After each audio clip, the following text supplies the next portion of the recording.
मेरा नाम नीलम है और मैं अपने यूट्यूब चैनल स्टडी मटेरियल में आपका स्वागत करती हूँ। आज हम बायो से रिलेटेड कुछ बेसिकली एक चैप्टर के क्वेश्चन सॉल्व करेंगे। अगर आपको मेरी वीडियो अच्छी लगती है तो please like share and subscribe करें। तो चलिए शुरू करते हैं। आज हम पोषक पदार्थ से रिलेटेड कुछ क्वेश्चन सॉल्व करेंगे। आप भी सॉल्व करो, देखते हैं आपको कितना आता है। फर्स्ट क्वेश्चन है इसमें, कैरोटीन में कैरोटीन किस में पाया जाता है?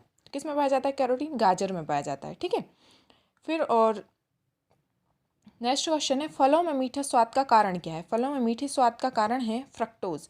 ये क्वेश्चंस पहले पेपर में आए हुए क्वेश्चंस हैं, तो अगर आपका पोषक पदार्थ चैप्टर हो चुका है तो आप इसके लिए अटेंड कर सकते हैं, तो आपको ही पता चलेगा कि आपने कितने अच्छे से पढ़ाई करी। अगला है, निम्न में से कौन सा विटामिन रक्त स्कंदन हेतु आवश्यक होता है? तो रक्त स्कंदन हेतु कौन सा विटामिन आवश्यक होता है? विटामिन के।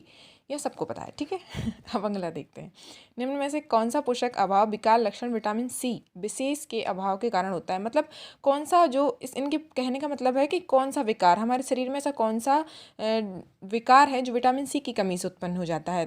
तो कौन सा विकार है? मसूड़ों में से स्पंजी रक्तस्राव, मतलब हमें मसूड़ों से ब्लड आने लग जाता है। ठीक है, अगला क्वेश्चन है, भोजन में शरीर को ऊर्जा प्रदान करने वाला अवयव कौन सा है? तो भोजन में शरीर को ऊर्जा प्रदान करने वाला अवयव कौन सा है? मतलब हम भोजन में क्या ऐसा लेना चाहिए जिससे हमारे शरीर को ऊर्जा प्रदान हो? तो कौन सा है? कार्बोहाइड्रेट। ठीक है, इसमें ऊर्जा कितनी पाई जाती है? 55 से 75% तक इसमें ऊर्जा पाई जाती है। अगला क्वेश्चन है, प्रोटीन के पाचन में सहायक एंजाइम कौन सा है? मतलब प्रोटीन को पचने में कौन सा एंजाइम सहायक होता है?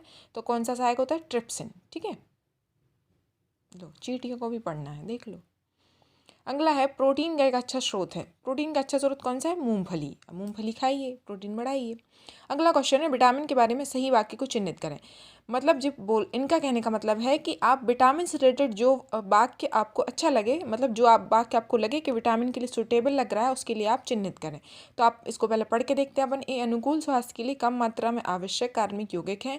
तो फर्स्ट तो लगता है कि ये कार्बनिक यौगिक तो होते हैं।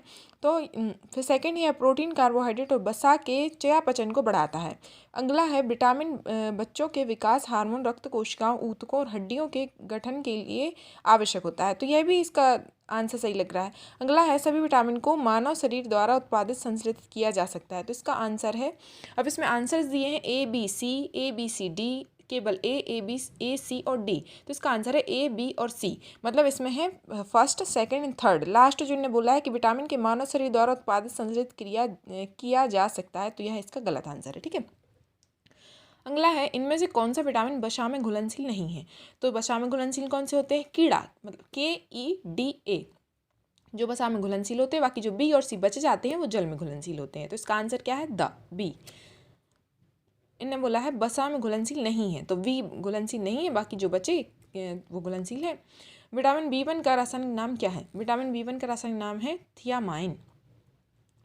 ठीक है, फिर अगला है, सोडियम के लिए सबसे अच्छा स्रोत क्या है? सोडियम के लिए सबसे अच्छा स्रोत है नमक।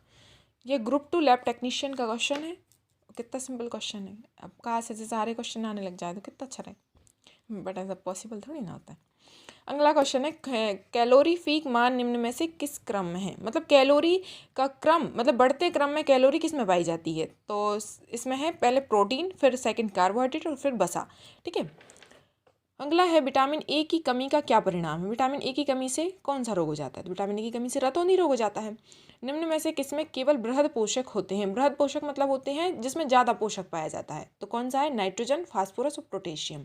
ठीक है, यह अपेक्षाकृत पौधों के लिए ज़्यादा जरूरी होता है, नाइट्रोजन, फास्फोरस और पोटेशियम। अगला क्वेश्चन है, साइनोकोबालामिन निम्न में से किसका रासायनिक नाम है? अगर आपको विटामिन के नाम पता है तो आपको साइनोकोबालामिन देख के याद आ जाएगा कि साइनोकोबालामिन विटामिन B12 का नाम है। ठीक है, जिसमें कोबाल्ट पाया जाता है। अगला क्वेश्चन है, प्रोटीन का मुख्य संरचनात्मक लक्षण क्या है? प्रोटीन का मुख्य संरचनात्मक लक्षण मतलब जिसमें प्रोटीन सबसे ज़्यादा पाया जाता है, तो पेप्टाइड आवंध है। ठीक है, लक्षण जो प्रोटीन में पाया जाता है वो क्या है? पेप्टाइड आवंध। अगला है, एस्कॉर्बिक अम्ल कहलाता है। क्या कहलाता है एस्कॉर्बिक अम्ल? यह भी विटामिन का एक नाम है। तो कौन सा विटामिन है? जो विटामिन सी। अगला है, सूर्य के प्रकाश से प्राप्त विटामिन कौन सा है? हमें सूर्य के प्रकाश से कौन सा विटामिन मिलता है? Vitamin D.